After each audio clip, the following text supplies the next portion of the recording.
Goeiemôre vriende en baie welkom by ons oordenkings op hierdie maandagooggend. En ja, soos jy kan sien, sit ons nog steeds in die donkerte. So ons bly bid dat die kragsituasie in Wenen uitgesorteer kan word en die water. Ja, bid maar net saam met ons. Vriende, maar ons gaan voort met Johannes 17. Ongelooflike hoofstuk waar ons lekker stil staan, hè? En nou bid Jesus verder van vers 20 af.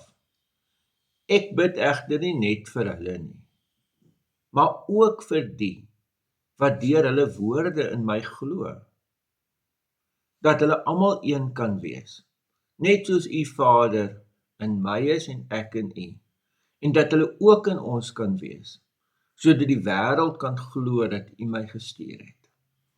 Geliefdes, u bid die Here Jesus verder en hy sê, maar hierdie disippels hoe hy nou bid, hulle gaan vertel van hom. En dan gaan ander mense tot geloof kom. Ook mense soos ons wat uit ander volke uitkom, gaan tot geloof kom. En dan bid hy dat hulle een mag wees. Weer 'n keer, net soos hy en die Vader een is, net soos hy in die Vader in hom is en hy in die Vader is, so bid hy dat daar 'n baie noue verband tussen ons en God mag wees, dat ons in God is, en dat die kerk mag een wees. En duidelik is dit hier dat hy bedoel kerk in die breër sin van die woord. Nee, so ja, ook waar ons as gemeentes by mekaar kom, maar ook Christene onderling, dat daar 'n diep eenheid is.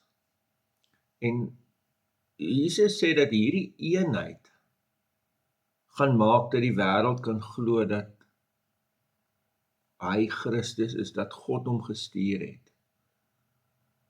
So vriende, daar's eintlik verskriklik baie op die spel. Wanneer ons as Christene mekaar sou afkraak en verdeeldheid sou bring, of as een kerk 'n ander kerk wil afkraak, dan doen ons die getuienis oor Jesus skade. Ons maak dat ander mense nie in hom kan glo nie. So ek wil weer vir u vra vanoggend. Ek aanvaar nou meeste van die mense wat hier luister, is in dieselfde kerk as ek, of 'n denominasie, kom ons praat dan so, maar dit maak ook nie saak nie. Nee, dit gaan nie hier oor in watter kerk jy is nie. Dit hoop ek het jy baie goed agtergekom in al die goed wat ons in die oordenkings gedoen het. Ek hoop dat jy ook agter sou gekom het dat ek het nog nooit enige ander kerk afgekraak het. Dis nie nodig nie. So ek wil vra, as jy nou in dieselfde denominasie as ek is, of jy is dalk in 'n ander een, jy het mos redelik vrede in jou hart, dat dit wat julle glo, of dit wat ons dan nou glo, is aanvaarbaar en is reg volgens die Bybel. Ons spesifieke kerk het 'n baie hoë premie op die woord van God, dat dit moet so wees. So as dit so is, en as jy dan in hierdie kerk is en jy aanvaar dit, dan het jy mos nie nodig om ander kerke af te kraak om jou punt te wys nie. Jy het nie nodig om ander kerke af te kraak om te bewys dat jy reg is of in die waarheid is nie. Jy kan mos doodgewoon in vrede daarin leef en God aanbid. En gun dit vir al die ander kerke ook.